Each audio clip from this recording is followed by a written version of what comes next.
Pete Hegseth's shocking failure isn't just a mistake. It's a threat to our troops, our intelligence, and our national security. Seth Moulton lays it all bare. Accountability is back. I quote Secretary Pete Hegseth. That was our Secretary of Defense on the record just a couple of months ago. Now the debate among national security professionals is over whether the Secretary was just incompetent or whether he was drunk. That's how low this has gone. And those are serious debates happening among national security professionals today. Because my colleagues are right. This put American lives at risk. This cheapens the work that our men and women on the front lines of our armed services and our intelligence agencies do every single day.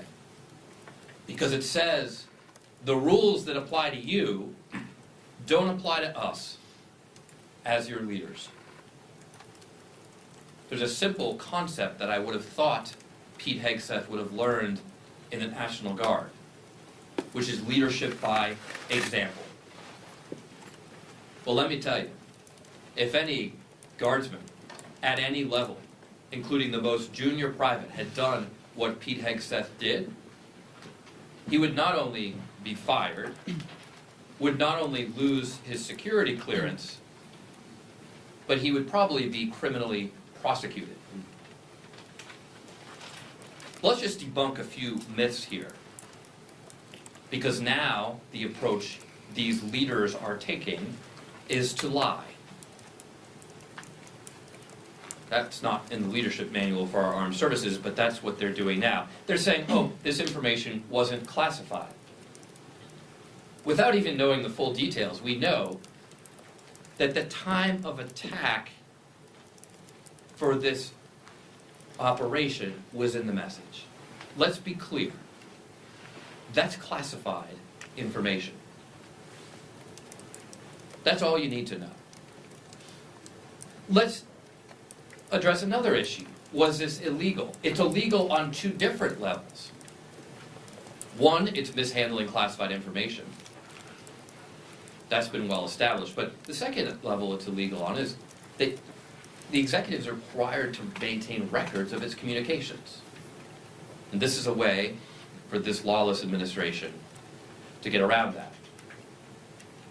Third, was there a risk? Yes.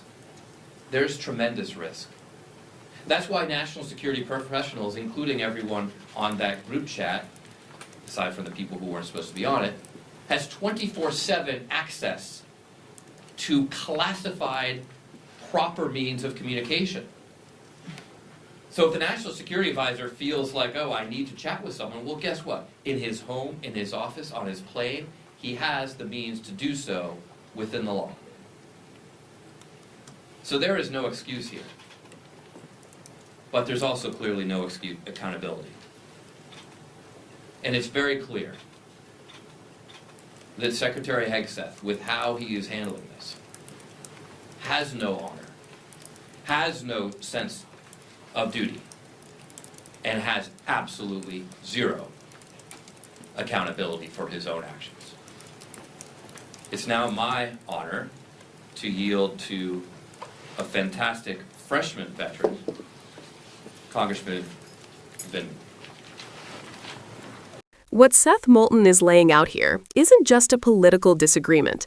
It's a textbook example of how leadership failures at the very top of our national security structure can have real, tangible consequences for everyday Americans and the men and women serving on the front lines. When a Secretary of Defense's judgment is questioned, whether due to incompetence or even alleged intoxication, it's not merely embarrassing, it's dangerous. National security isn't a game. Lives are literally on the line every single day, and the stakes couldn't be higher. Moulton cuts right through the typical political spin.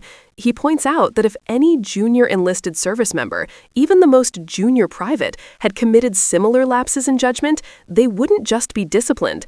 They could face termination, lose security clearance, or even be criminally prosecuted. That's the standard of accountability in our armed services. But what Moulton is highlighting is that leadership here is operating under a different set of rules, one where accountability appears optional. When those at the top fail to lead by example, it erodes the integrity of the entire system. It sends a message to everyone serving that the rules apply differently depending on your rank, a concept that is fundamentally corrosive to morale, discipline, and effectiveness.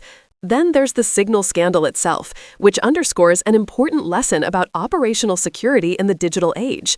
Classified information isn't just a bureaucratic hoop to jump through. It's a safeguard designed to protect American lives and national interests.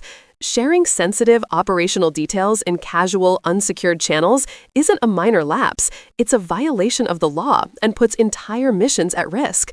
Moulton is right to call this out because the consequences of mishandling classified communications are not hypothetical.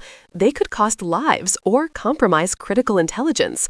What makes this situation even more alarming is that there were lawful, secure channels available for communication. There was no excuse. The law and protocol exist for a reason, and flouting them, even by leaders, endangers everyone. Moulton also addresses the culture problem the scandal exposes. It's not just a question of one poor decision, it's a broader reflection of a leadership environment that lacks honor, duty, and accountability. National security leadership isn't just about executing orders, it's about setting the standard, modeling integrity, and ensuring that those serving under you can trust the chain of command. When those qualities are absent, trust erodes, and with it, the effectiveness of the military and intelligence communities. This is an important teaching moment for all of us. Leadership isn't symbolic, it has real-world consequences. The people on the ground, the soldiers, the intelligence officers, and even the civilians who rely on these agencies to operate safely and lawfully, all depend on leaders who act responsibly.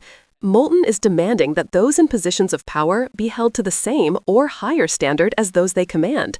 That's not politics, that's accountability, that's respect for the system that protects the country. And here's the takeaway for viewers at home. Holding leaders accountable isn't partisan. It's about preserving the rule of law, operational integrity, and the safety of everyone who serves and relies on these systems. Moulton's words remind us that vigilance matters, that oversight is necessary, and that no one should be above the law, not even the highest-ranking officials in our defense structure. If you care about the safety of our military personnel, the security of our nation, and the integrity of our leadership, it's essential to pay attention to this. Demand accountability. Support measures that ensure proper oversight. Share this video so more people understand why this isn't just politics, but a matter of life, law, and duty.